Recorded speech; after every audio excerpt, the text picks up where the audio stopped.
నమస్తే, welcome to Aadya media. నేను మీ స్వర్ణ. ప్రస్తుతం మనతో పాటు ఉన్నారు సీనియర్ జర్నలిస్ట్, సినీ పరిశోధకులు ఇమ్మంది రామారావు గారు. నమస్తే అండి రామారావు. నమస్తే అమ్మా. రామారావు గారు, పవన్ కళ్యాణ్ గారు ఎప్పటి నుంచో ఏదైతే వైఎస్ఆర్సీపీకి అగేనిస్ట్ గా ఉన్న ఓట్లను చేర్చనివ్వను అని చెబుతూ ఉన్నారు. అప్పుడే ఒక క్లారిటీ వచ్చింది, ఒంటరిగా కాదు పొత్తుల ద్వారానే వెళ్లే యోచనలో ఉన్నారు అని.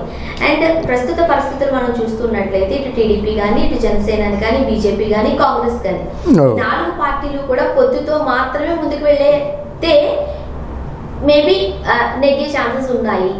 ఓకే, వైఎస్ఆర్సీపీ సంగతి పక్కన పెడితే ఒంటరిగా పోటీ చేసే సత్తా ప్రస్తుతానికి ఈ 4 పార్టీలకు లేదు అని ఒక అభిప్రాయం ఉంది. ఈ నేపథ్యంలో టీడీపీ అలానే జనసేనాని పొత్తులతో వెళ్తారేమో అని అనుకున్న టైంలో ఒక క్లారిటీ వచ్చింది.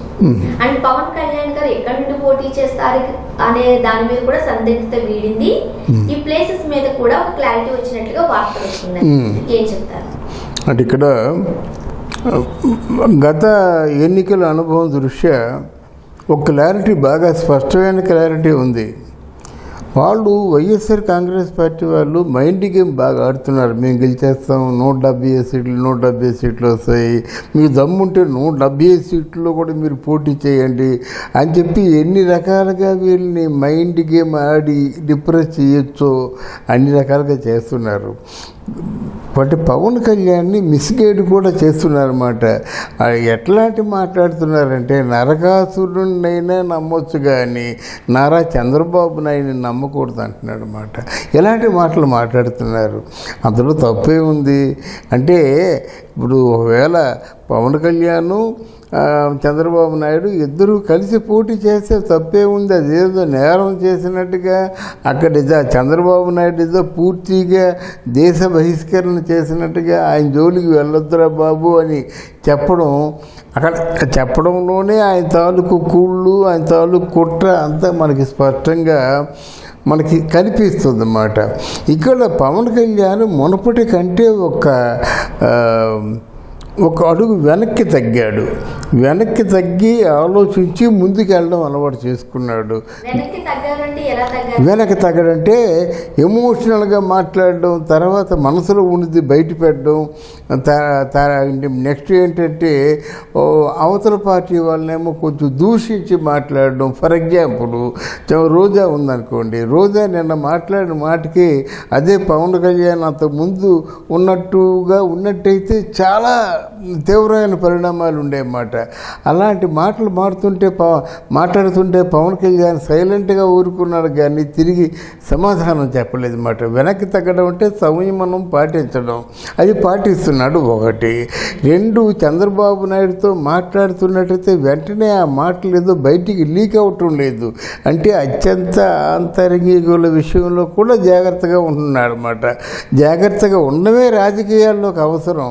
తర్వాత వాళ్ళు అనుకున్నట్టుగా భీమవరంలోనో విశాఖపట్నంలోనో పోటీ చేయడం కాదు. భీమవరంలో పోటీ చేసి ఓడిపోయాడు, విశాఖపట్నంలో పోటీ చేసి ఓడిపోయాడు. ఈసారి గెలుపు కాకసూరిగా గెలుపు ఉంటుంది అనుకుంటేనే నిలబడతారన్నమాట. నిలబడి అవకాశం కల్పిస్తాడు. దీనికోసం అవసరమైనట్టయితే తెలుగుదేశం పార్టీ కూడా త్యాగం చేయవలసి ఉంటుంది.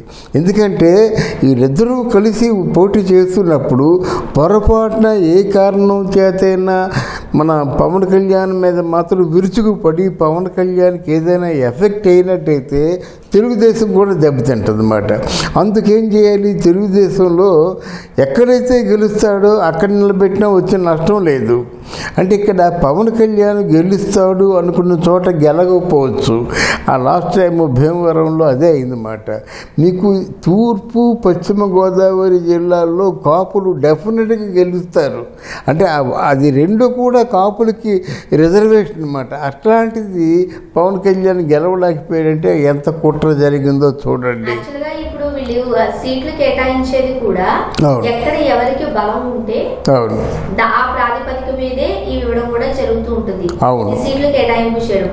సో అలాంటప్పుడు అందుకే అంతే ధైర్యంగా పవన్ కళ్యాణ్ గారు 2 చోట్ల నుండి గెలిచారు అన్న వార్త కూడా మనం చూసాము. బట్ కాపులకు అత్యధిక ప్రాధాన్యత ఉండే దగ్గర కూడా ఆయన సెలబ్రిటీ స్థానాన్ని కూడా పక్కన పెట్టారు జనాలు.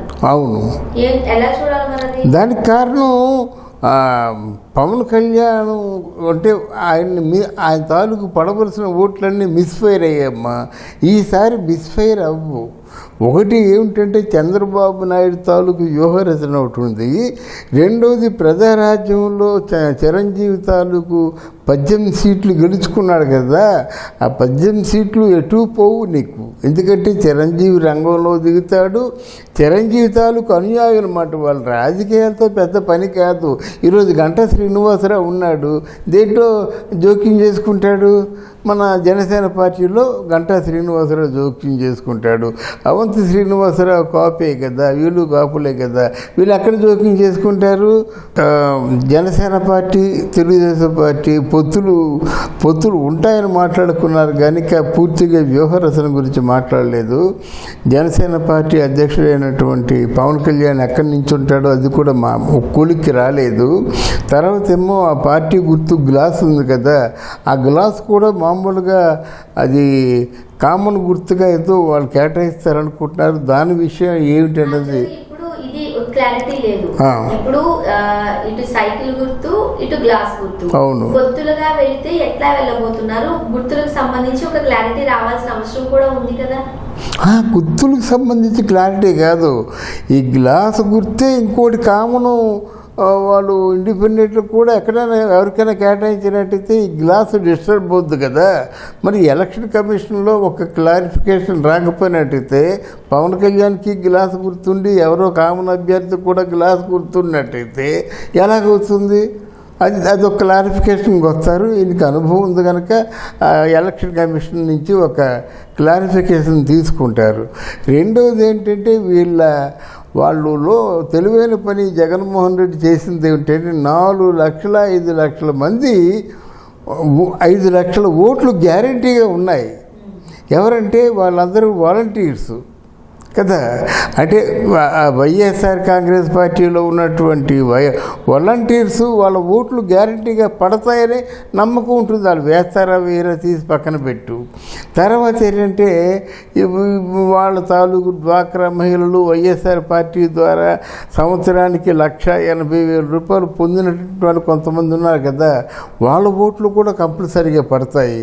ఇప్పుడు తెలుగుదేశం పార్టీకి ఓట్లు పడాలంటే ఎవరికి పడతాయి? బాగా చదువుకున్న వాళ్ళు, ముందు చూపున్న వాళ్ళు, తర్వాత ఏమో పారిశ్రామికంగా అభివృద్ధి చెందలేదు అనుకున్న వాళ్ళు, తర్వాత అవినీతి జరగకూడదు ఇట్లాంటి వాళ్ళకేమో స్వస్తి చెప్పాలి.